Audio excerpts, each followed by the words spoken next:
au niveau de la subdivision des phares et balises, nous avons une équipe pluridisciplinaire et plusieurs ateliers. Donc il y a pas mal de choses que nous maîtrisons par nous-mêmes et que nous faisons. Mais les équipements ne sont pas à reste. Nous disposons d'un baliseur multifonctionnel, le Sambalaw Befal, qui est là et qui assure tout ce qui est balisage au niveau des cours d'eau. Mais on a des équipes qui interviennent au niveau local et en allant vers ces sites-là qui sont étendus de Saint-Louis au Cap Skirring. Donc là aussi, nous avons la logistique pour et aussi nous faisons de l'hydrographie. L'hydrographie permet de surveiller les fonds marins et c'est un préalable à la définition des nouvelles voies navigables parce que ça permet de sélectionner les meilleurs chaînons pour pouvoir assurer cette navigation-là. Donc l'équipement et la logistique est quelque chose qui est très important dans le métier que nous faisons et la technologie aussi n'est pas en reste et de plus en plus elle est intégrée pour que ces interventions, ces maintenances puissent se faire de la manière la plus efficiente et efficace. Certains phares sont gardés pour vous dire en fonction de leur importance. C'est le cas du phare de Dakar, du phare des Mamelles qui est à Dakar, qui lui est gardé.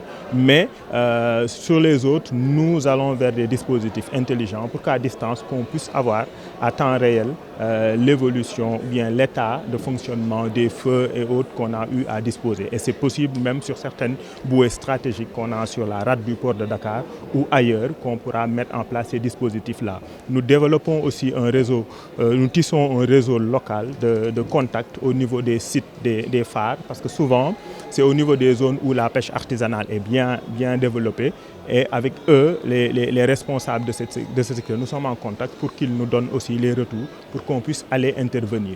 Nous pensons aussi à l'avenir s'externaliser, je voulais dire créer des antennes en cas de besoin parce que non, comme je l'ai dit, notre zone d'intervention va continuer à s'élargir dans l'avenir. Je pense au fleuve Sénégal il y a des projets qui doivent le rendre navigable et sur lesquels on aura après à aller intervenir pour assurer la maintenance de cette signalisation-là. Donc on se prépare dès à présent à renforcer les moyens logistiques navals aussi pour pouvoir continuer à maîtriser ce service-là qui est très réglementé et très normé, comme je le disais.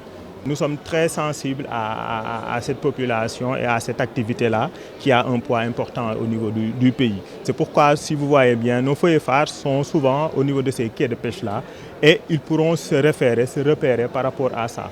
Nous sommes en contact avec eux pour voir aussi comment on pourrait les aider à sécuriser leur activité, à mieux se repérer. On a eu une demande un petit peu de nos parents pêcheurs qui sont au sud, qui au niveau de la frontière avec la Guinée-Bissau, quelquefois par mégarde peuvent empiéter sur les eaux et on est en train de voir comment on pourrait mettre en place des dispositifs sur lesquels ils pourraient se repérer.